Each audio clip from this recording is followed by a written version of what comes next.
Pag magkaaway kayo ng partner mo, ang pagkausap mo sa ibang babae ay hindi yun makakatulong. Hindi paglandi sa iba ang solusyon. Wag na wag mo siyang titiisin. Hindi pwedeng galit siya tapos ikaw galit ka din. Wag mo siyang mumurahin o pagbubuhatan ng kamay. Wag mo siyang susumbatan. Kasi pag nagkabati kayo, masarap sa pakiramdam yung hindi mo siya nasaktan. Hindi kayo naghiwalay. Magkagalit lang kayo. Kaya hindi kailangan gumawa ng mga bagay na hindi niya gusto.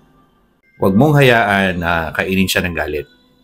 Pag naipon yung tampo, resulta nito hinanakit. Suyuin mo na lang, huwag ka na maghanap ng kapalit. Hindi sa pag-iinom at pagsama sa tropa ang pagre-resolve ng problema nyo. Kung halimbawa man na pagod ka na at sumuko ka na, pag-isipan mo pa rin bago ka gumawa ng final decision. Lahat ng couples dumadaan sa matinding away. Ang laban sa isang relasyon ay pababaan ng pride. Sa isang relasyon, pag mataas ang pride mo, talo ka. Talo kayo pareho.